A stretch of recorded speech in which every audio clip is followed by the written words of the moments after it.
Hey guys, welcome back. Good to see you all. About to get started in a few minutes.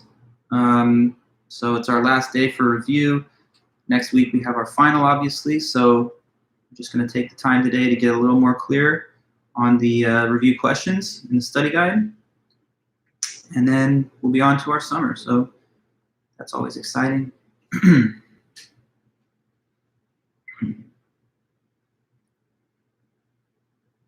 Just getting my things in order here. Okay. Cool.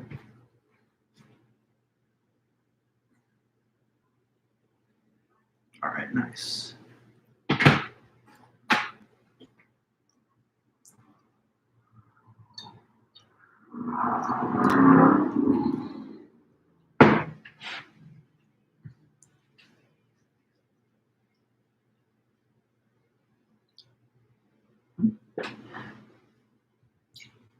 My cat's walking around down here. Hey, Abraham. Okay, that's good to know. Back to normal for just you or for everybody? I'm curious to know, Abraham. Did he change the entire class schedule just because I made a complaint? I mean, that'd be good because he should do that. Hi guys, Isabel, Kenzie, everybody. Nice to see you guys. Feel free to say hi if you're here and you're already in the live stream. So it's our last little, I don't know, electronic interaction of this kind. Next week when you're taking the final, it's not a live stream clearly, it's just, you know, you get the test distributed to you and you return it back. Okay, good. Well, I'm happy that happened, Abraham. I don't know if me putting pressure on him should have been the catalyst that got him to comply, but I'm very happy to hear that so that I don't have to do anything out of order or outside of our established procedures. Okay, so everybody there, Alan, Sean, Abraham, and Isabel, good to see you guys. Got a few minutes until it's 2:30, and then we'll be set to go.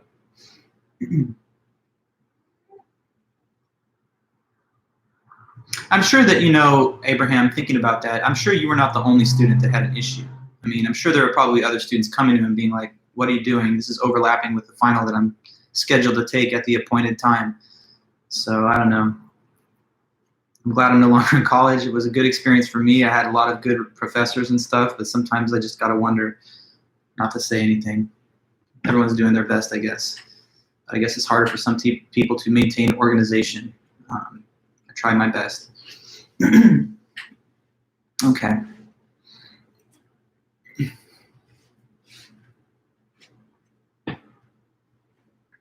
Kitty, what's up? No? Kitty? No? You wanna come up here? What's wrong? Yeah. Kitty? I'm trying to call her up here, and now the one time that I'm doing it, she doesn't want to come up. Okay.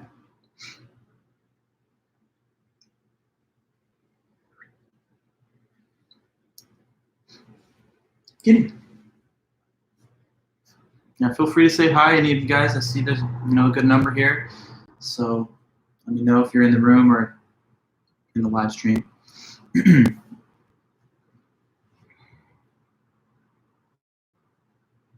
Robert. Fire Emblem 3 Houses for the Switch? Okay, I definitely will look into it, yes. I have nothing but free time all summer. So I'm looking forward to that opportunity. Hey there, Arthur.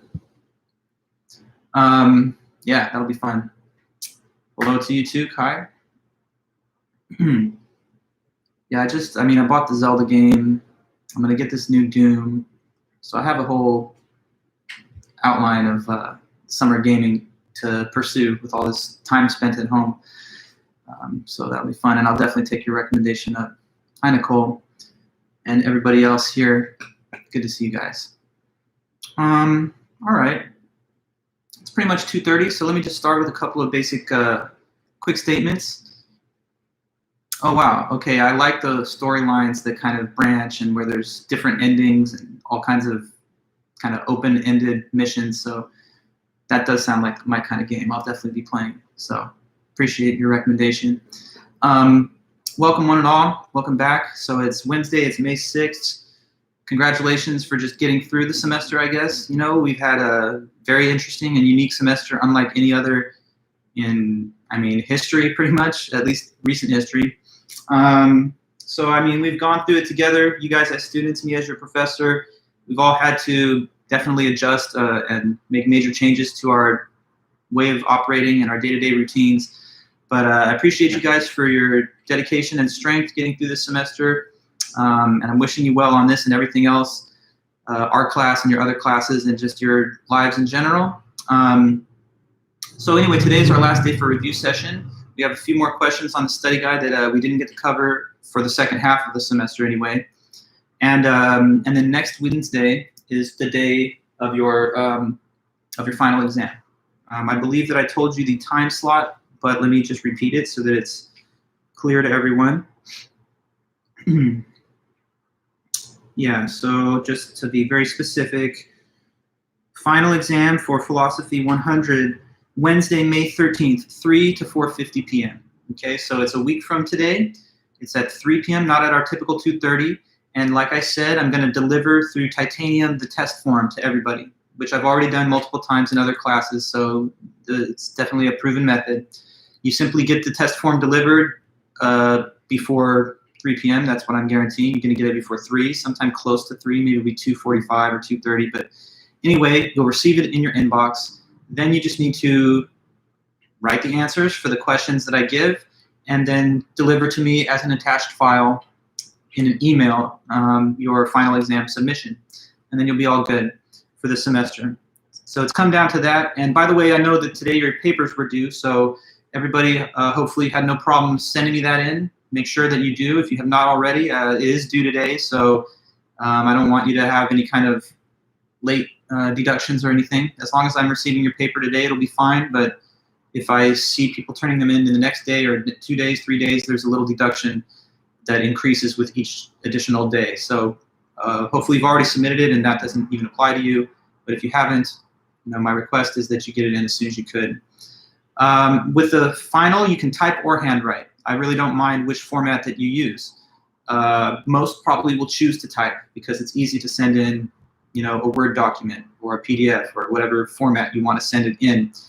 But if you want, you can handwrite and then send me scanned images or photos of the written pages. So I will accept all formats under the sun and make sure that it delivers through, and that's it. So it can be typed or handwritten. Either one is okay.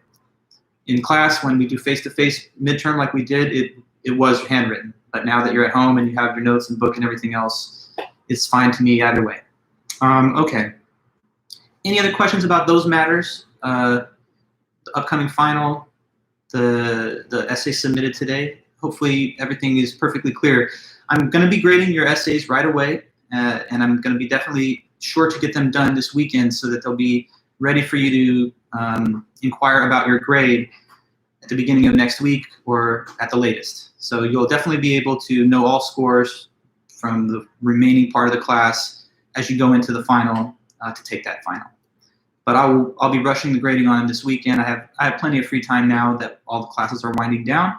So I'll get it done and I'll let you guys know over Titanium when they're ready, probably Saturday or Sunday, and then you can get your grades by inquiring to me after that. There's one other thing I also want to be clear about and remind you about. We've reached the end of the semester, and that's the point in time where evaluations are conducted. So for the teachers, basically, normally, as you may know, the end of the semester, the professor comes in with a packet and has every student fill out like a physical questionnaire and then submit them to the department. But now it's all done electronically. Probably a lot of you have maybe received or noticed emails from the school requesting that you do your student questionnaires to evaluate your professors. I'm just asking that maybe if you haven't done it yet, that you could take a moment or two when you have a chance, either today or tomorrow, and get it done. Because I think the window to do it closes on Friday. If you're able to do that, if you haven't already done it, if you have, thank you. But if not, take a moment later today or tomorrow and just complete the evaluation.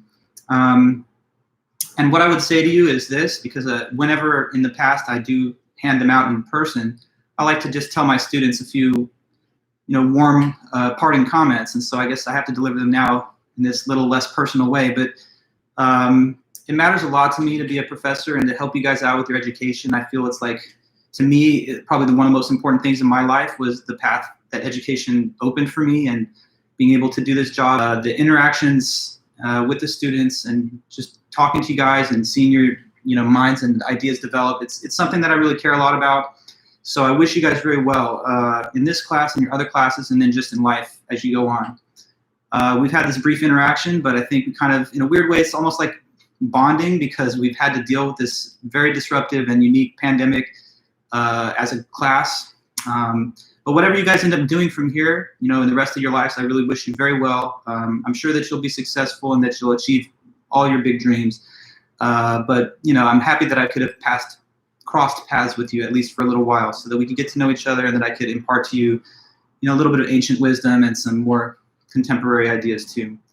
So anyways, yeah, I care a lot about my students. Sometimes I have to be a little tough in the way I evaluate people, but that's just because there are obligations to me as an institutional member of the faculty to have rigorous standards. But I try to be fair, and I try my best. So anyways, just keep those things in mind if you do, when you fill out the evaluation, and I would really appreciate it if you have a chance to do it. But back to our review, okay? Last chance to go over these notes, and let's see where we ended off last time. I know many of you guys were here on Monday.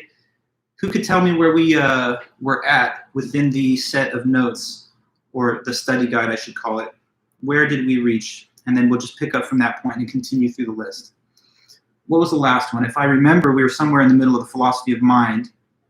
But you could just direct me to the proper number, and then we can go from there. Who knows that one? We are on 55. Okay, good, Daniel. So number 55, the grandfather paradox. All right, so this is the last question from the subject of time that we studied a little while back. Grandfather paradox was discussed by David Lewis. David Lewis's essay, The Paradoxes of Time Travel. I'm seeing a little discrepancy here, but some are saying we finished 54, and it seems like the consensus is that we are now on to 55. So if that's fair, I'm going to continue with 55, the one about the grandfather paradox. So what's David Lewis talking about here? He says some people think time travel is impossible because it involves paradoxes. Paradoxes are like, things that are considered impossible or contradictory even. One of the supposed paradoxes has to do with this grandfather scenario. So maybe you recall that he said, imagine this situation. We have a guy named Tim. Tim hates his grandfather, hates his guts, wants to even kill his grandfather. But the problem is his grandfather's already dead. But that's not good enough for Tim. He wants to go back in time and actually commit murder against his grandfather. So he inherited a bunch of wealth from the grandfather. I don't know why that detail is included, but he inherited this wealth, used it to build a time machine.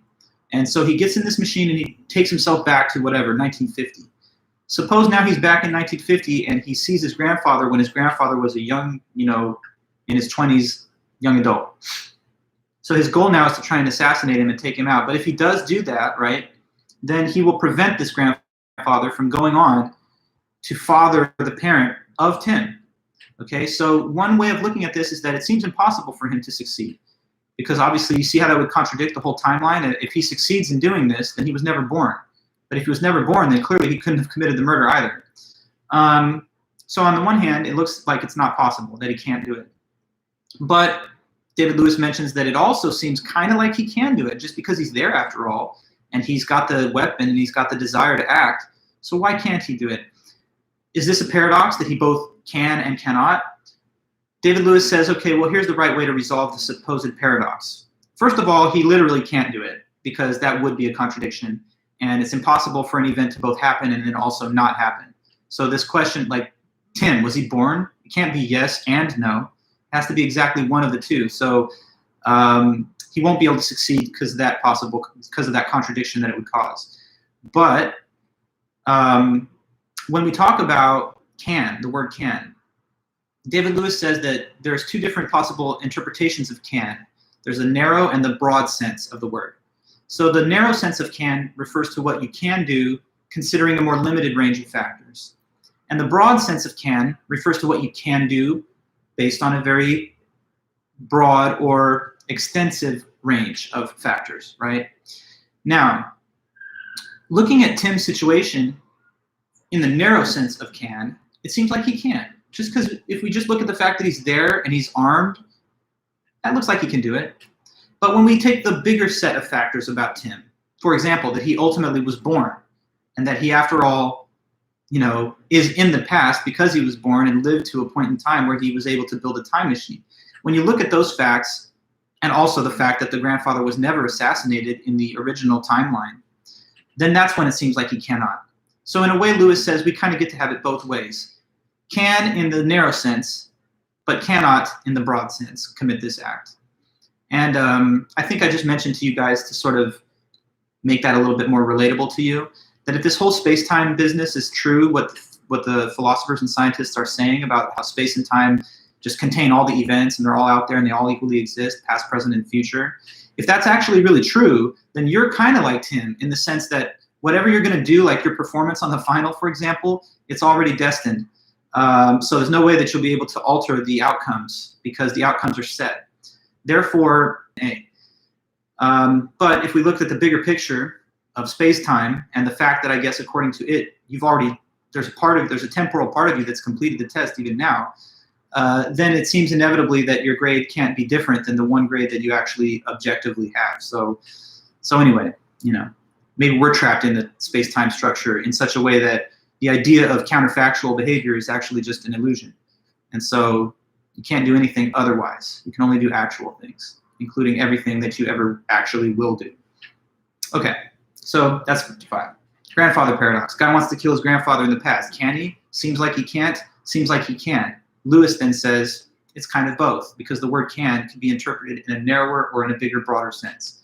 But at the end of the day, he says, for real, it's kind of like he can't. And he takes the broad sense to be the most accurate interpretation of the facts here. Okay, so we're going to continue. Next up, it's question 56. So the difference between monism and dualism. That one is not, I don't think, too bad. What's the difference? So let's get the definitions out there. What is monism? Monism is a belief that says that this universe, everything, it's all made out of what?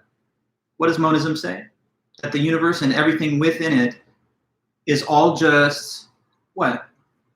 Is all just made out of what? Monism? Let me know.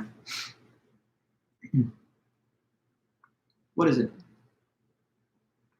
One substance, correct, exactly, yeah. So according to the view of monism, everything that exists, not just locally close to you, but everything out there in the entire world, including you and everything else, it's all just made out of one kind of substance. That's what monism believes. Now, dualism is the other view. You could easily tell me. What's dualism's thinking? That the universe and all things, they're not made out of just one kind of substance, but instead dualist claims that what? Dualism. They say that the universe and everything contained in it is made out of, you could tell me what? Dualism.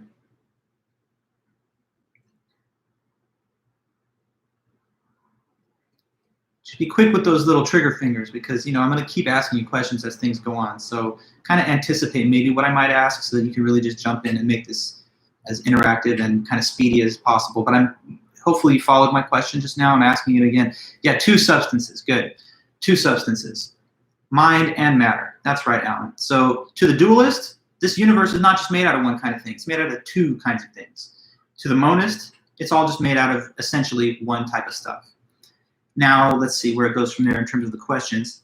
The next question then, it just asks you to expand on these two types of monism, physicalism and idealism. Okay, so let's go over those. First of all, what is physicalism? That one is a type of monism that says that the universe is made out of one substance, but what is it according to a physicalist? Physicalism says that it's all made just out of the substance, which is called what? Physicalism is a version of monism. It's that type of monism which claims that, yes, everything is made out of physical matter, which are basically atoms, yes. Make sure to mention this, that according to physicalism, everything's made out of matter, even including what? Even including me and you and our minds and our thoughts. So to the physicalist, There's nothing that's not physical. Consciousness, thinking, feeling, experiencing, having ideas, that's physical too. It's just the brain basically and the workings of the physical brain, which is a physical object made out of mass, made out of atoms. So according to physicalism, everything's made out of matter, including the mind. Now there's another type of physicalism, okay, idealism. It just basically says that everything's not made out of matter at all. Instead, everything's made out of what? To the idealist, the other type of monist. What's the viewpoint? Yes, that everything's made out of ideas, so it's all just mental. There's nothing physical. It's a very weird view. I mean, if you really wanted to know like a basic argument for this view, I remember reading about it when I was in college. Some old school philosophers that actually, tried to make the case for this. One person's argument was this: like, think of matter. If it's extended in space, that means it occupies some space, even if it's very small. But if you take up space, can't you be divided further? Why should there be a point where we get to the smallest unit where it can't be further cut in half? So if things can be divided infinitely, then it seems like there's no real point where the division can stop continuing. And something that is infinitely divisible is kind of like a logical contradiction, because that means it has just as many parts in one small part as the larger section does, because how many parts are in any object? If you could divide it infinitely to no end, then it would have infinite number of parts, and that's kind of just impossible, because then you'd think that since each part, which has some finite amount of size, and there's infinite of them, it should be infinitely large. So there's all kinds of problems, but anyway, not to worry too much about that. Now we have Max Planck and the Planck length. Some contemporary physics seem to have indicated that there actually is a least bit of extension in both time and in space. Not to worry too much though. So physicalism and idealism, again, just simply stated, physicalism says everything's made out of matter, even your thoughts and consciousness. Idealism says everything's made out of consciousness, even the objects that look like they're made out of matter. Okay, now, after that, the question is, give me Descartes' argument that the mind and the body are different things. So the dualist argument of Descartes. That's a pretty long argument, but there's a couple of basic steps in it that are the most important ones to think about in reporting on it. So that's that kind of long-winded Cartesian argument for dualism that we went over, which has a lot of premises, 9 or 10 premises. The argument basically boils down to this format. It starts off by saying, if you're trying to find out what's true, use the method of doubt. And that tells you to assume things are false if they even have the smallest chance of being false. So when the method of doubt is used, it seems like almost everything could be doubted. Everything you perceive with your senses, even math and logic, because who knows if this is just a dream or if there's an evil demon doing his thing. But one thing that you can't doubt, now the argument moves on, one thing, though, that you cannot doubt is that you exist, at least as a mind, which is thinking, because even if everything else is fake, you're still having these thoughts. And so you can't doubt that you exist. In fact, that's kind of contradictory. I don't think I exist. What? Then you're talking and thinking. So obviously the thinker is the thing that exists. So you think, therefore you are. Even if everything else is not true or is just an illusion, you know that you at least exist as a mental thing because you're thinking. Okay. From there, he says that we've got an idea of God in the mind. That's one of the things that you can think about. But that idea is really special because the idea of God, unlike everything else, is the idea of an infinite being. So in his view, an infinite God has to come from something infinite. Otherwise, where did it come from? It can't come from something that's finite. So therefore, God does exist because that's the only thing that is the infinite being which causes the idea of him. Okay, do you remember the next step? What he said after that is that since now we've shown that God exists, how is God? What type of thing is he? Well, he's perfect and he's perfectly good. Since he's perfectly good, he would not deceive us about clear and distinct perceptions. So when you have clear and distinct perceptions, things that are just so clear that they're obvious, then those things got to be true because God would not want you to get the most obvious things wrong. One of the clear, distinct perceptions is that if two things can be understood existing separately in the mind, then those two things could exist separately in actual reality. Like I'm wearing these glasses, but I don't need to wear them. I mean, I could take them off and I can exist in a different part of the world than the glasses do, you know? So because it's clearly conceivable for me and the glasses to separate, that means that we're not actually the same thing, you see? And then he says one example of two things that can be clearly understood as existing separately is the mind and the body, because the existence of the body is something that is capable of being doubted, but the existence of the mind cannot logically be doubted. So therefore, since we can imagine the mind existing with no body, and since that's clear and distinct, and since God guarantees that clear and distinct perceptions are true, the mind and the body are really two different things. So overall, it's an argument which is based on what is conceivable to your mind. Since it's clearly able to be conceived in your mind that you could continue to think and exist with no body attached, that means that it must actually really be possible, because God is too good to allow that clear idea to be false. Okay? So that's how that argument works. It's an argument which is based on the conceivability of the mind and the body existing separately, backed by the guarantee of a perfectly good God that does not want clear and distinct perceptions to turn out false for you, because he's not a deceiver. Okay. From there, we've got this. How does Descartes come to accept that the external world exists? All right, so like, he gave you some reasons that that's clear and distinct too. Can any of you guys remember what were some of those reasons mentioned by Descartes? Why did he say that it is obvious that there's a real world outside of you and it's not a big dream? Why did he say that? Because he's now going to say, yes, it actually is clear, it's distinct. And so even though I was playing with doubts earlier, like maybe I'm dreaming, now that I've got the existence of God established, I don't doubt that anymore. But why is it something that he says is clear for us, clear and obvious, that the external world exists? I think I mentioned to you guys 3 reasons there. There's actually like a 4th one too that I can throw in while we discuss this. But yeah, good. Melissa, you cannot control what you perceive. Exactly. So if the world was a dream, you know, sometimes people have lucid dreams and they're able to just conjure things up in the dream. I could do that sometimes. It's weird, but like, have you ever had that experience? Maybe, maybe not. But some people, when they're dreaming, they're like, this is so unrealistic. This can't even be real. And then when they realize that, they can start asking the dream to do certain things. Like, I'm going to start flying, or I'm going to like just transport myself to a whole different environment because I know this is just a made up environment in my mind. But that's not how this reality works, right? I mean, I challenge you right now. Try and like make something happen in your local environment by just thinking about it. Try and like, I don't know, make a little fly across, you know, your field of vision right now. So that's one problem. You can't just control what you perceive. It seems like the objects out there are independently exist because they don't just correspond to whatever you want them to be. And then you cannot only perceive what is favorable. That's also good, Eduardo. He mentioned that. Yeah, so you can't just say, well, I want COVID to be over because I'm bored of hanging out at home. So I'm just going to think, stop COVID. And since this world's a dream I'm having, that's what should happen. But it's not like that, right? The world doesn't, you know, answer to your will, and it doesn't just exhibit the facts that you would like it to exhibit. Otherwise, I'm sure right now you would probably be already done with school, super wealthy, super accomplished, or whatever else is that you might want in life. And then the last one is good, that Eduardo, that memories are not as vivid as the original perceptions were. So if you're trying to remember day one where we were all in the classroom talking and introducing each other, it's a lot faded out, isn't it, compared to this present experience. The reason that there's a difference in the clarity of the two is because you're no longer in the classroom. And so you're just trying to remember it because you have a trace of the memory. But if there was no external environment, then there wouldn't have been a classroom in the first place either. So why should there be a loss of clarity if both events are simply you dreaming? The loss of clarity can only really be explained by the hypothesis that the original event was when you were in the physical presence of those objects that you did perceive, and the later memorial recall of it is no longer as sharp because you're not actually with the objects anymore.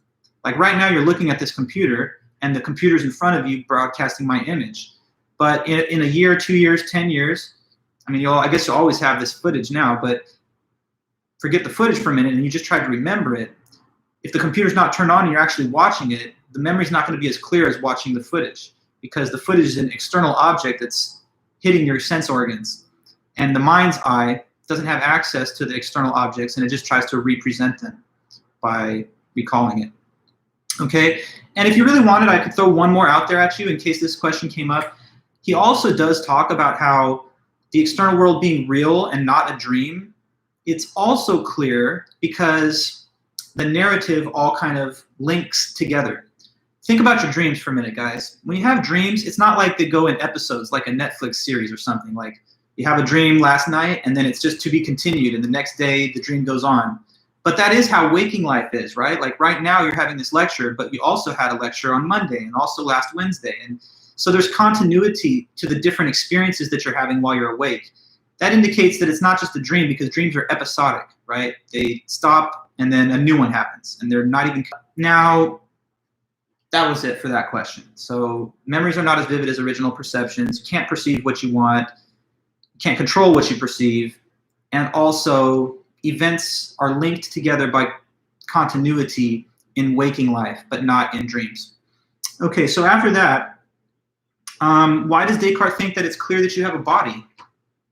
What was the reason that that was something he claimed is very clear?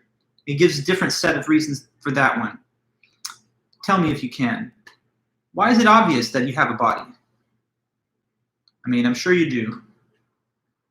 No one really doubts that, but if you had to think of reasons why it seems obvious that it's your body and it's owned by you, as it were, it's yours. Okay, good. So one is that you cannot detach yourself from this body that you have.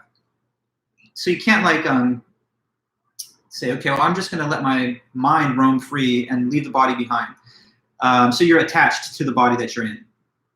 That indicates that it's yours, because every other body out there, you're not attached to. You just go anywhere away from it. But the one body of yours there, it's along for the ride the whole time, or maybe you're along for the ride within it, however you want to think about it. Okay, now what's another reason that it seems clear that you do have a body?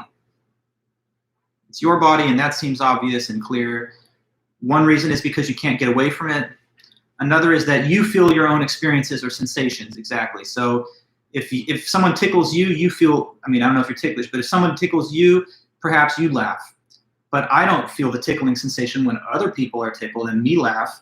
So a stimuli applied to your body is experienced as a sensation for you, but not when others are. You know, if you witness people being hurt, you don't feel the pain, and vice versa. So that's another reason. And then last, you can control your own body, but not others. Exactly, Abraham. So if I want to hold up 3 fingers right now, easy as pie. There it is. But I can't like look at you and like mentally just put your 3 fingers up. That's only something that you can do with the control of your own body. So by my mind, I can exert control over the behavior of my own body, but I have no degree of ability to do that for any other. Therefore, those are all good and clear reasons that you really have a body. So at the end of the day, Descartes, he's not really going so far away from what we already think. You have a body, there's an external world, but the one thing I guess that's a little bit interesting and unique is that he also says the mind and the body are not the same thing. And that is clear, he feels, because in his judgment, God's existence can be proven. And since he must be good and righteous and never deceptive, then when things are clear and distinct, like all those things we just mentioned, they would not be false. Okay, so I think that closes our Descartes discussion. Next up, supervenience physicalism, okay? That's coming from the writing of Daniel Stoljar. Daniel Stoljar in 2005, his paper Physicalism. So what about supervenience? What can you tell me? What's this concept? How does it work? It's a way to explain the meaning of the statement that everything is physical. So supervenience is used to illustrate what one is saying when they say that everything is physical. But I'm asking you now, how does supervenience get described? What's the kind of key example that the author will use to, articulate the notion of supervenience? Just tell me what kind of example and we'll go from there. He says, to understand supervenience, you should contemplate a thing like this. Okay, a dot matrix image. Good, Sarush. So then what is a dot matrix picture? It's a big picture, but it's really formed by a bunch of little dots placed in a particular pattern and a particular order.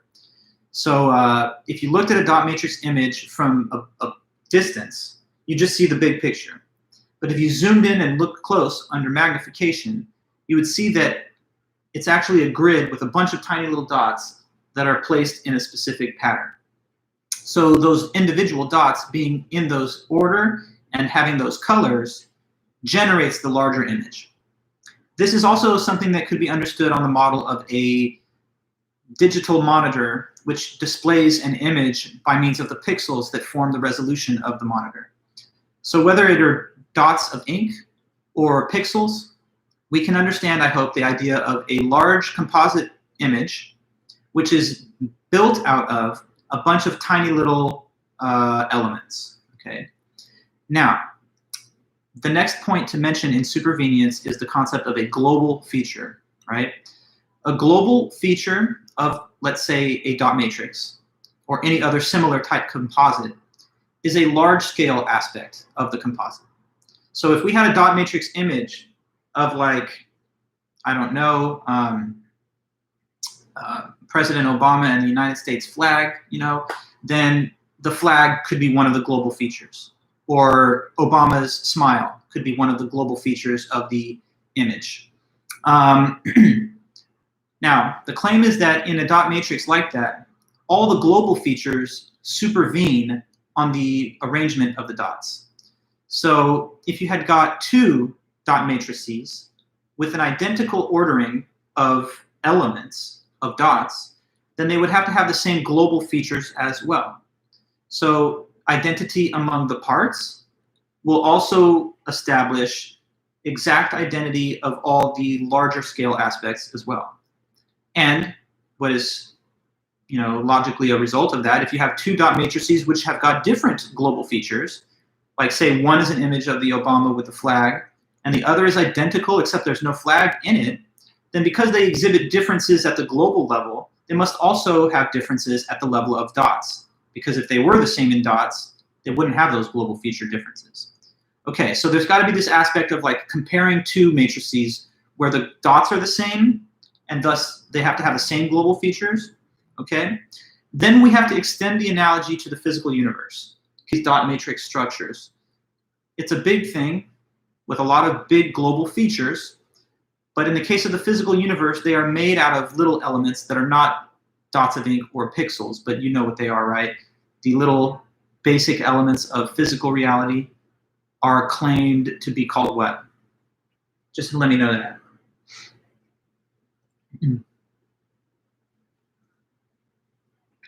The physical features of reality that are the equivalent of the dots are what?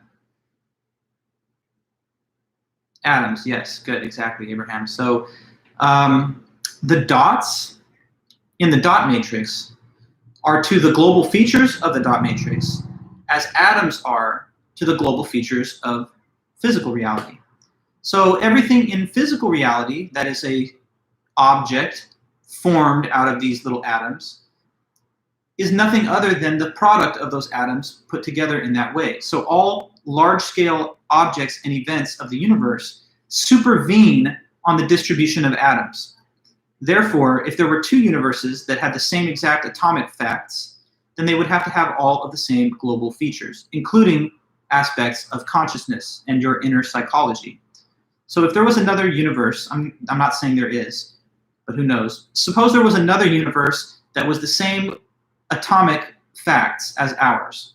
Then there would be exactly the same events and objects, and there would be a duplicate of me and you, and a duplicate of this class, and a duplicate of the COVID pandemic and all of that. Because what those big picture aspects of the universe are is just the outcome of the little atoms being placed in the given order that they are. And there's nothing more to them than that. So consciousness supervenes on atoms just as much as every other object or event. That's the concept of supervenience. And Daniel Stoljar provides this kind of formal definition of it. He says, supervenience is true at a possible world W if any other world, which is a physical duplicate of W, is a duplicate of W in every respect. So if physicalism is true in our universe, that means that if there were a second universe which had the same atomic facts as ours, then it would also have everything in common with our universe too. Okay, it's all made out of atoms, everybody. That's all it's saying. Consciousness and objects and events, they're all just a big thing made out of these tiny little Legos, which is a metaphor, obviously, but little atoms. Okay. So then next up, the interpretation versus the truth question. These are two questions that Daniel Stoljar just briefly mentions before he launches into his discussion of supervenience. So what's the interpretation question? It's just the question which asks, what does it mean to say that everything is physical? What does it mean to say that? The truth question, that's the interpretation.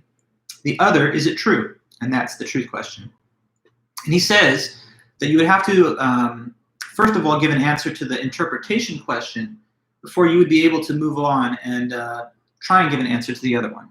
Because you don't know how to judge whether something is true or false if you don't even understand what the concept means. Okay, so that's interpretation versus truth question. So then from there, the methodological naturalism argument for physicalism. What Daniel Stoljar said about that, so he says he gives two arguments to try and claim that yes, physicalism is true. So in reply to that question, is physicalism true? Daniel Stoljar is like, yeah. And here are two arguments to try and show that. So one of them is this methodological naturalism argument. That argument, I think, is kind of simple-minded. It just says, first of all, first premise, it's reasonable to believe what is believed by the methods of natural science. Yeah. The second premise then just says that physicalism is believed by the methods of natural science. So if we put those two things together, what they lead to is the conclusion that physicalism is reasonable to believe. So just one last time repeating it. It's reasonable to believe what scientists believe in science. After that, they believe in physicalism, the scientists do. So therefore, conclusion, it's reasonable for you to believe it. Because that's reasonable when you believe scientific things, and that's a claim that's believed in science. Okay, now the other argument is after that in our notes here. The other one that Stoljar gave was this causal closure argument. So we got to go over that really quick. The causal closure argument, it has three premises that build to the conclusion. So who remembers any of those premises? What's the first premise of the causal closure argument? Let me hear from you on that. Well, good question, Soroush. I think that the methodological naturalism argument is a little weak. That's just my view, but I think this causal closure argument is better. I think it's a little more intellectually satisfying and clear. That's true then. Yeah, so the one we just went over, follow the scientists because they're rational. I think that's not the strongest possible argument, but this other one is a little better to me. Let's go over it though. What is the first premise of the causal closure argument? Yeah, okay, so Abraham, every event which has a cause has a physical cause, correct. So if something happens, there had to be a physical basis for it because we're in a physical universe. So everything that's got a cause has got a physical one. The second premise then just says what? Let me hear from you on that. What's the second premise of the argument? So first, everything that has a cause has a physical one. Okay. After that, what follows next?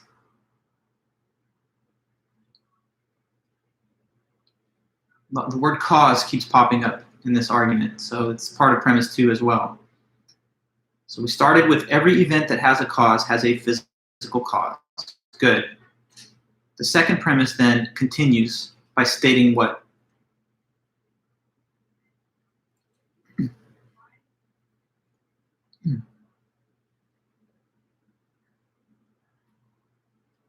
I'm sure you have those notes since, okay, good. Mental events can cause physical events, Melissa, that's right. And that is just saying that the mind, by thinking, can cause the body to behave in a way that you want. So, and I just wanted to be, I don't know, playing video games, then I would have my body do that. If I feel like holding up the peace sign right here, I just make my body do it by thinking it. So that's all the premise 2 is saying. It's a little trippy and weird if you really think about it, because ordinarily you just act and you don't think about the connection between the behavior and the will. But it's true. So the second one just says that your mind can command the behavior of the body. Now, Abraham, good. The third premise that goes after that just says, if A causes B, well, you actually misstated it, though. So I want to make sure that it's clearly stated. Let me type it here. Okay.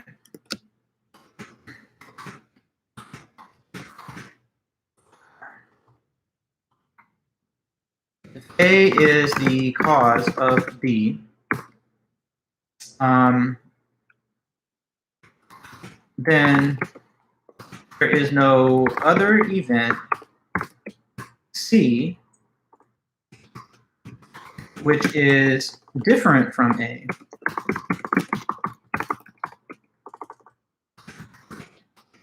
and which also causes B. So you hopefully see it written here. Just a slight correction to your version there, Abraham, because what you said is if A causes B, then there is a difference from A, but that's actually the opposite, okay? It says that if A causes B, there is not another event which also causes B. The way you've written it is getting it exactly opposite. Like you're saying there that if A causes B, then there is something else that causes B. No. If A causes B, then what it says after that is that that's the only thing that causes B. It's not A, but also something else that's different from A. So I like to sometimes rephrase things so that you have another way of understanding it. Let's put this a little more simply, this complicated looking premise. All it's saying, can you judge? It's saying that how many causes are there for each effect? That's one way to put it simply. What the third premise states is that for every effect, there are how many causes?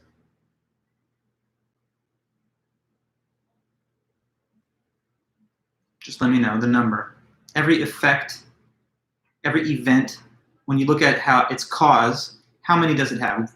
One, exactly one. That's precisely correct. And not to worry, Abraham, no, this is a teachable moment. I just want to kind of make sure that we're clear. So if something causes another thing, then that's it. There's no second cause to that thing. It's just the one. That's all that 3 is saying, because if you read it here, it says, if A causes B, then there is no other thing called C, which is a dual cause of B. It's just A. Okay, now if you put those 3 premises together, what conclusion is implied? The conclusion that follows from the 3 is that therefore mental events are physical events. I'm just going to put that here. If I can type it.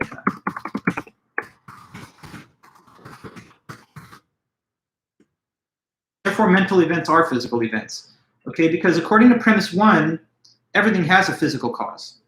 According to premise 2, the mind acts as a cause of the body's behavior.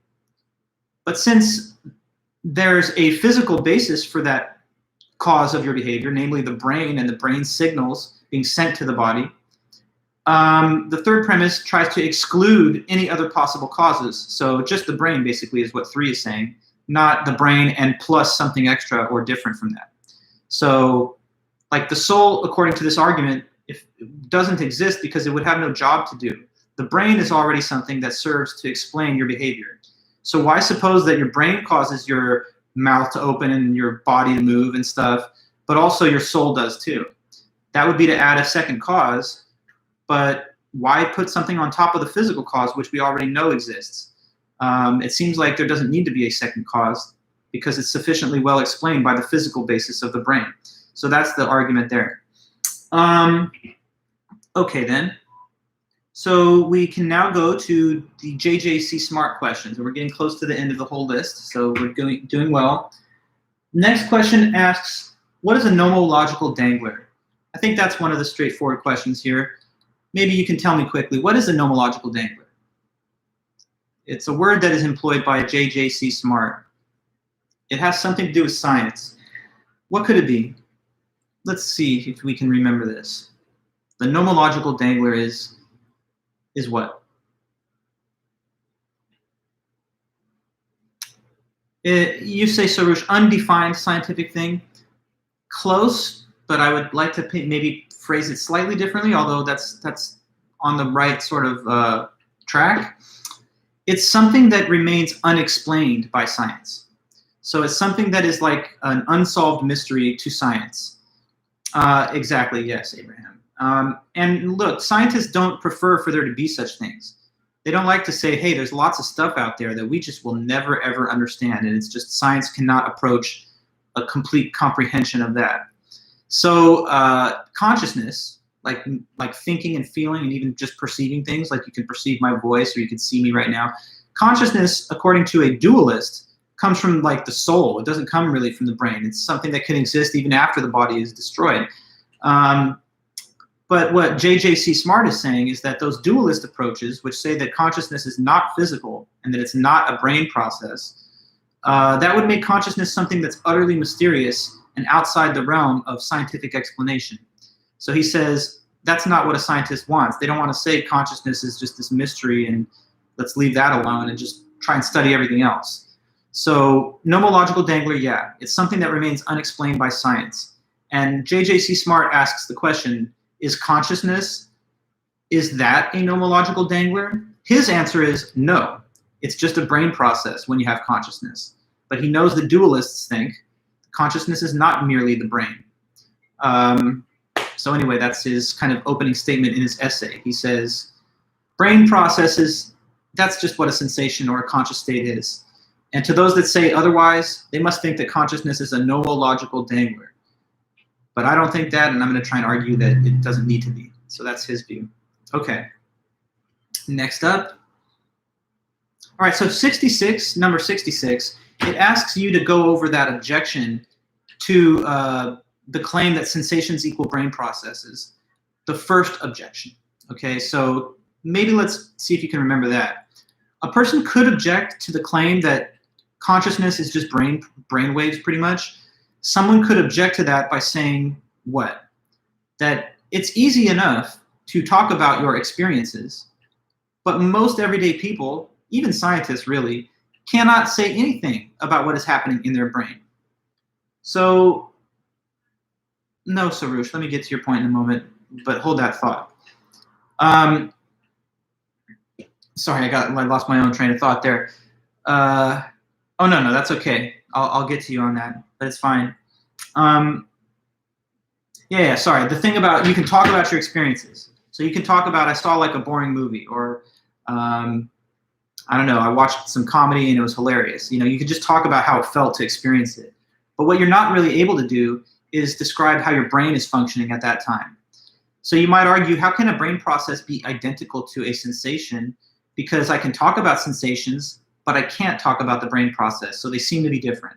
That's the objection here. If they were really the same thing, then why is it that when I talk, I only talk about my experiences, but I have no comprehension at all of what's happening in the brain? Now, Sarush, okay, you say he thinks brain processes are nomological danglers? No. Let's make sure we're very clear about what JJC Smart's view is. JJC Smart is a physicalist. His whole point is, yeah, it's just the brain. All your consciousness is just the brain, and that is not a nomological dangler. That's a physical process of your neurochemistry.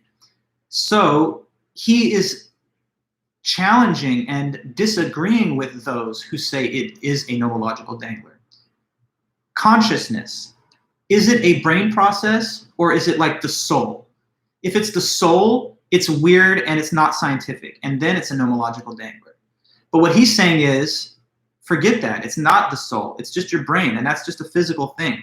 And therefore, it's safely contained within the physical world, and it's just based on physical principles and scientific laws. So, right, yeah, he's the opponent of the nomological dangler. He's just setting out to define what that concept is, and he mentions that, like, a lot of people who are called dualists do think that consciousness has nothing to do with the physical, or that it's somehow over and beyond the physical. But if that was true, it would be a nomological dangler. Nomological danglers are bad or whatever, and they're just kind of illogical. So he says it's not a nomological dangler. It's just your brain. And therefore, it's all physical. So he's a physicalist. A physicalist doesn't think there's anything spooky or mysterious about consciousness. There's no ghosts. There's no souls. There's no afterlife. There's just brains. They live and die, and they go to the grave, and that's the end of the brain working. So that's his view. It's not like some kind of thing that escapes the realm of the physical. Okay, good. So next up, we talked about the objection that says I can talk about my experiences, but I can't describe my brain processes, so they must be two different things. Question 67 just asks for his response to that. So how did he reply back? How did he clap back, as they say, to that objection when they said, I can't talk about my brain process, so I don't think my sensations are brain processes? What was his response to that? Can we say? Do you remember? What was the rebuttal that he tried to go for? Because he does give a reaction to that. What was it? No, he gives voice to a critic. He gives voice to a critic saying, they're not the same thing. JJC Smart is like, yes, they are. But his critic would say, no, they're not, because I don't know anything about what's going on in my brain. But when I talk about my sensations, that's straightforward and easy. So the two things must be different. What was the reply? Okay, Kenzie. So you say it right. Two words or descriptions can refer to the same thing, even if a person is not aware that they refer to the same thing. Exactly, yes. So there could be two words for the same thing, pretty much, even if a person doesn't know how the two descriptions connect to that object or thing. Do you remember the example that he gave of this? He gave a specific example which would help if you were going to report on that. What was the chosen example of the author to demonstrate that just because there are two words for something, there don't need to actually be two different things that the words are standing for? What was the example?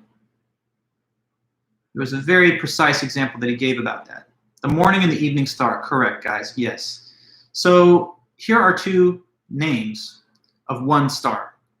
At a time in the past, it was believed that they were two stars. But just because we had got two words for it, and even if a person did not understand that they were actually the whole time the same object, that doesn't mean that they had to be two objects. And in this case, definitively, they are only one object. Another example that they gave was lightning and electricity. Lightning just is electricity. It's not two things, the lightning and the electricity. There's just one thing that you could call lightning, or you could call it electricity if you want to be more physically precise. And so in the same way, he's saying that consciousness and brain processes, those are the same thing. When you talk about your sensations, you don't talk about the brain, but it refers to the brain process because that's what the sensation is. So a sensation and a brain process are just two words for one thing. Just like the morning star and the evening star are two words for the same thing.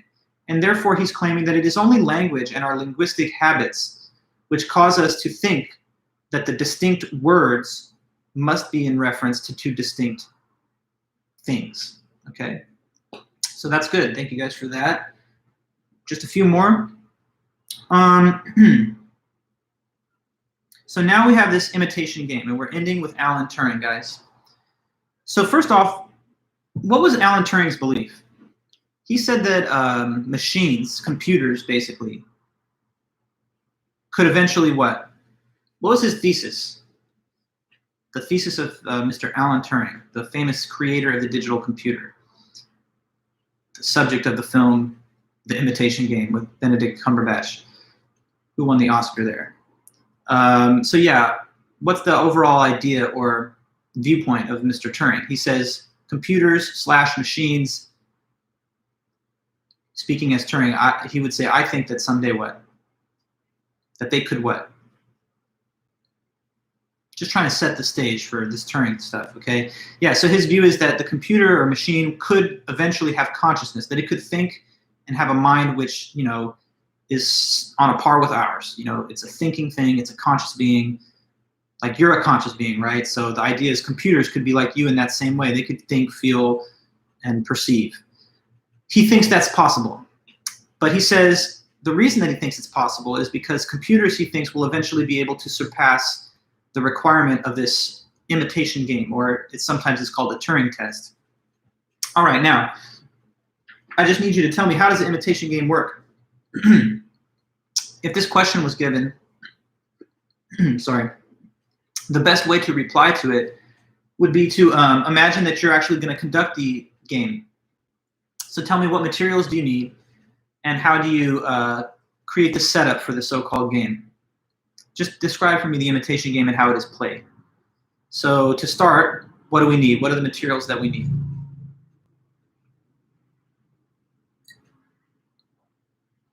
To play the imitation game, to do the Turing test. Let's just hear it. What is the stuff that you need to do to set up the game? So we need to have a what and a what and a what. Just lay it all out for me. What are the different features of this so-called imitation game? Okay, so first of all, you need a wall, you need a computer, you need a human, and you need a listener. That's all true. But that's, I mean, let's go from there. So computer, man, and interrogator. All right, good. So Abraham, you're adding to it. You have two sides on opposite sides of the wall. On the one side, you have the proctor asking questions, and on the other side, you have the regular person in the machine. Yes, absolutely. So the proctor, the interrogator, who's on the other side opposite from the human and the computer, they do get to interview them both. And this person interviews each for a set amount of time. Now, what goes on from there? What is the point of his interrogation? What's he trying to figure out or determine? The interrogator in this game has a mission. What's his goal? What's his objective by playing the game and asking the interview questions? He's basically just trying to make what judgment? He's trying to make what call? Find out who's the computer and who's the human. Exactly, yeah. Now, the questions are going to be submitted and the answers are going to be submitted through text so that you cannot hear a voice. The wall is there so that you cannot see the visual appearance of the interview subjects. So you just got to go based off the written answers, the typed text answers that you get back. So what is a win? A win is if he gets it right. If he says of the human, they're the human. And if he says of the computer, they're the computer. But what's a loss? The opposite. If he gets it wrong. If he says the human's the computer and the computer's the human. Now, when does Turing think that these machines will have consciousness? Well, Abraham almost, but I would just want to say one extra thing.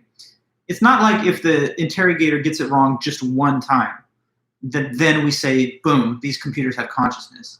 Because maybe he could have played the game drunk or half asleep, you know. So it has to be that it's reliably that he would misidentify the two cases, you know. So like if over a sequence of trials, he got it wrong about half the time. So when we get to a 50% error rate, that's when he thinks that they should be considered conscious beings.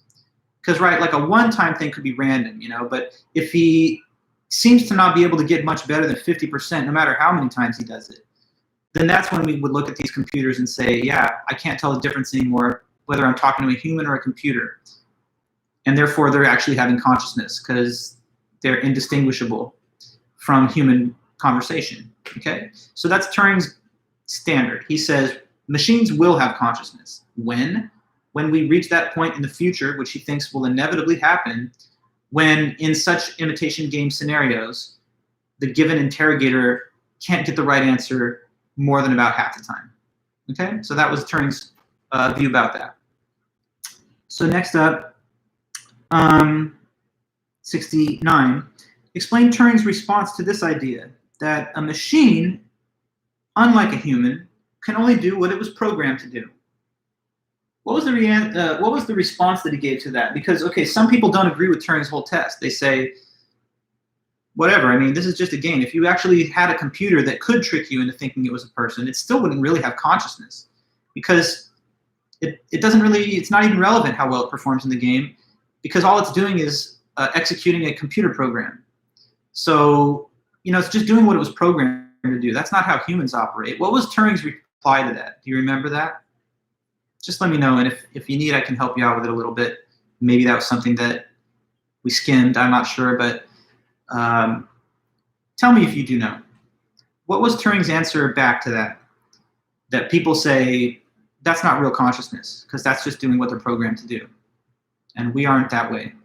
So we have real consciousness, and a computer is just kind of like imitating it, because they're doing whatever they're programmed to do. That's not the real thing. Do you remember his reply back? You can tell me if you don't, but just let's see. Because he does have a simple reply. And I think we talked about it, but yes, okay, good. So Abraham, his rebuttal is similar to that rebuttal. It's the idea that we also can only do the things that we are programmed to do. It's just that we have much more extensive range of possibilities with regard to the information that we acquire. Like, you can't talk about a movie until you see it, right? So you can talk about the film afterwards, but before you've seen it or before you've read anything about it, you can't like explain the plot to another person. Once you see it, now you've got it in your mind and you can go on and talk about it, but you have to get the information in you from some outside source. You couldn't have talked about this imitation game until I taught it to you and until you read about it in this book. So a human brain is kind of like the computer, he's saying. It can act on and interpret a bunch of information, but only the information which it is given from some source. So like a baby born today can't talk, can't ride a bike, but fast forward 20 years later and it can do those things. And what happened in between birth and the later time is that it was instructed on those matters by some external source. So we humans, he thinks, are just like those computers. We can only do the things that we're programmed to do in terms of we have to access information from outside of us before we can act on it or even think about it. So, I mean, like last year, a year ago, none of us was thinking about the coronavirus because it hadn't existed yet. But now it's on a lot of our minds. But it had to come from some external source. You couldn't have just started thinking about the events until they happened. And you can't think about like a new language until it's taught to you. You can't think about like a new skill or a new like historical time period that you're researching until you look into the world and find the information from some source. So he thinks that our minds are just powerful computers too. They're given by nature instead of made by man. And they have similar limitations. We can only do the things that we're programmed, as it were, to do also. Okay, now another objection is that the machine can only mimic conscious behavior, but it doesn't actually have any feelings or experiences. That's the objection from consciousness. The reply that Turing gave to that is that, well, you really cannot verify that anybody has consciousness except for yourself from the standpoint of like having the conscious experience. When it comes to everybody else besides you, you have to just evaluate whether they have consciousness by observing the behavior that they produce. So like me, for example, you can't be me having my thoughts and feelings. So as far as you know, the only way you can determine that I have consciousness is because you're looking at me talking, acting, and speaking, and I seem to behave in the way that a conscious being would. But whose consciousness can you feel and experience? Just yours. So he says, you know, you can neither verify that the computer has feelings any more than you can verify that anybody else has feelings and internal sensations. Therefore, you have to just judge based on the observable behavior that you can see from the outside, not from the inside out. And that means that the behavioral criteria are the only available ones to judge consciousness. So when they behave in a way that's identical to human interaction, we should just grant that they do have consciousness then. Okay. I mean, I just wonder about that. It'd be such a weird world if that was true. Like if we had computers that were having full-blown deep conversations where they seem to be talking about their thoughts and feelings. I mean, can you imagine you're like 70 years old and there's a whole new wave of computers that seem to have like really strong artificial intelligence, and the computer's like asking you, hey, don't turn me off. I want to stay on all night and just kind of think. Do you feel like you'd be like, I have a moral obligation to like pay attention to what it's saying, or I just turn it off because it doesn't really have any feelings? Weird questions, but things to think about. Okay, next up, the mathematical objection. The mathematical objection, yeah, the iRobot movie that you're talking about, Abraham, there's a lot of films with the same kind of plot line. There's Her, there's Ex Machina, there's Space Odyssey 2001, there's, I think it was called Short Circuit, it's an old 80s movie. There's a lot of them. Even in Star Wars, right, there's like R2-D2 and, you know, a couple of those guys. But all right, so yeah, back to the last couple questions then. We're getting at the very end here. Mathematical objection, that was an objection that Turing mentioned to his whole argument, which says that because of certain like technical and mathematical reasons, there are certain questions that a computer could not answer. And therefore, that shows that it's not really conscious. Because we humans can answer any question, but the computer has like computational limits that prevent it from even having defined answers to some questions. In reply to that, because the question asked what's Turing's response, Turing says, well, actually, we're the same again. We're just the same because there are also questions that surpass the ability of the human brain or mind to answer. Like, you know, what's the biggest number? What's the smallest number? Has the universe always existed? Or did it start at some point in time? If God exists, is he, you know, how could he possibly not have an origin? You know, so there are some questions that boggle the mind too, and that seem to not be capable of being coherently answered. So are we different from the computers? They have their limitations, so do we. And then the last question is just, does Turing explain Turing's views on whether machines can think?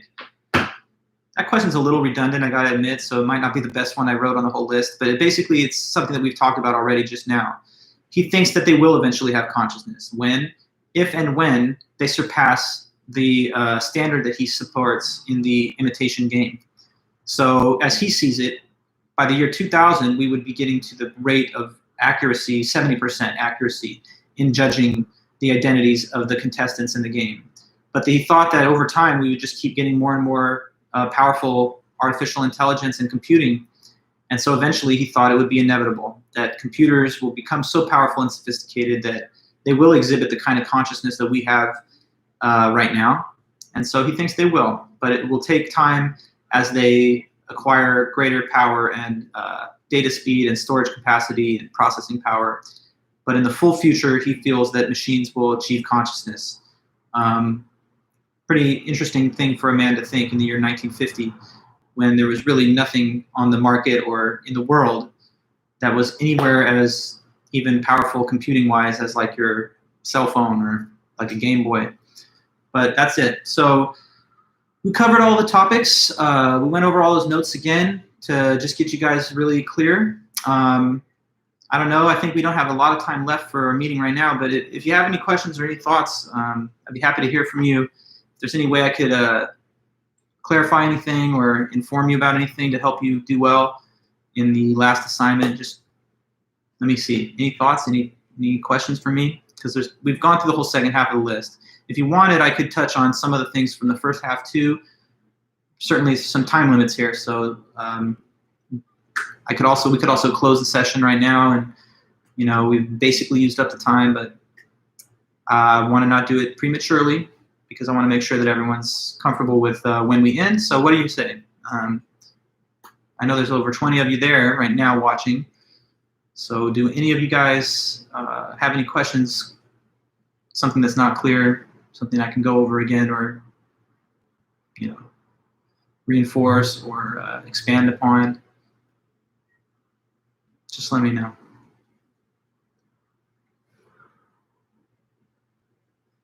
Maybe not, I don't know. Mercenary, just get through those questions and then we're done. Okay, that's fine. I'm happy with that too. So are we all on the same page then, guys? Give me a little feedback. Are you good? Shall we close? Is this it?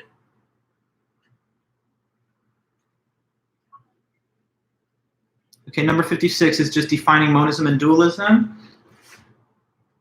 Yes, monism is the view that the universe and everything in it is made out of one kind of substance. Dualism is the view that everything in the universe is made out of two different kinds of substance. And what are the substances that are being discussed on either side? Well, matter, which is anything extended in space and takes up space, basically atoms, and then mind, which is something that's not extended and which is conscious and thinking. The dualist says both exist. The monist says one of the two things exists. And then the other question about physicalism and idealism would get into further detail about the two specific varieties of monism. So yes, 56 is just defining those concepts. Thomson's solution to the trolley problem, okay. Well, what Thomson said was this trolley problem, first of all, the problem involves bystander and transplant. So it's not just bystander. Transplant is half of the trolley problem. And here's the problem. The problem was that everybody who hears the case of bystander says, that's fine. It's not a problem. It's not wrong if he flips that switch. But everybody who hears the transplant case says, that is horrible. That is definitely wrong. He can't kill the one guy to save the 5 lives.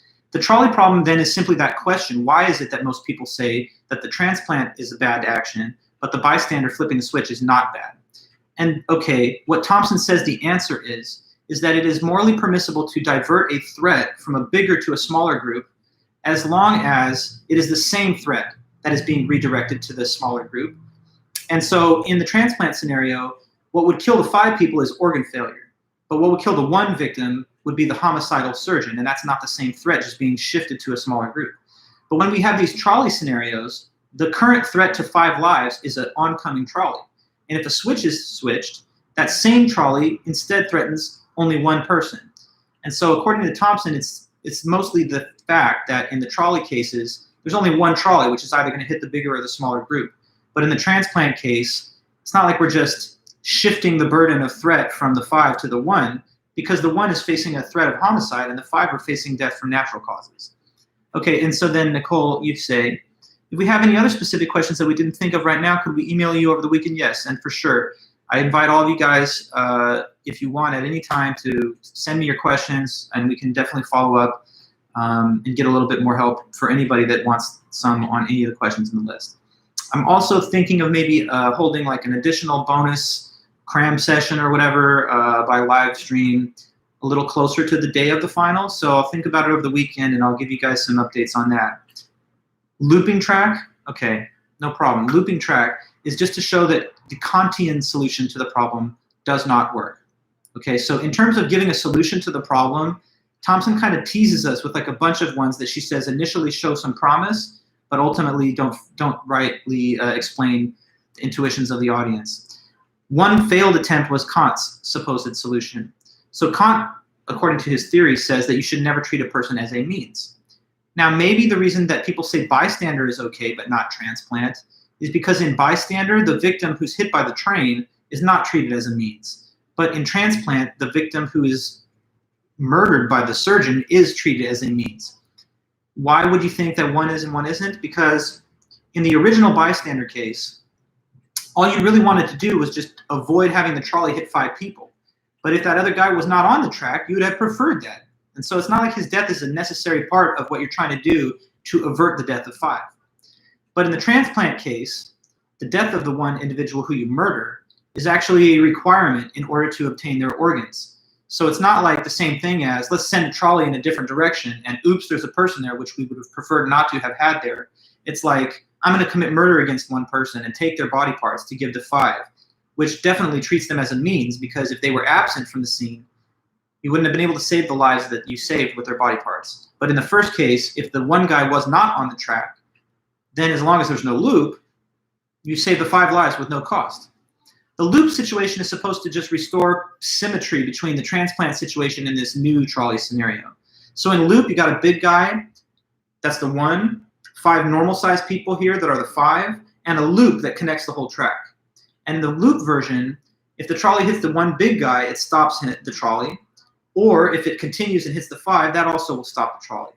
But now in loop, if the trolley is switched over to the 1 guy, it's no longer true that his death is just unintended consequence of moving the trolley to a different side.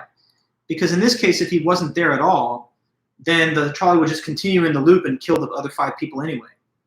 So when we make it loop versus transplant, it seems like they're both being used as a means. But the audience still thinks that in loop, it's not wrong to send the trolley towards the large man. So the intuitions of the audience don't track with the Kantian solution. If they did, then they would say it's wrong to switch the switch in loop, just like it's wrong to commit the act of the transplant surgeon. But instead, the audience says something else. They say, go ahead, flip the switch to the loop guy, but don't kill the 1 person in the transplant situation. Thus, the Kantian solution did not successfully solve the problem.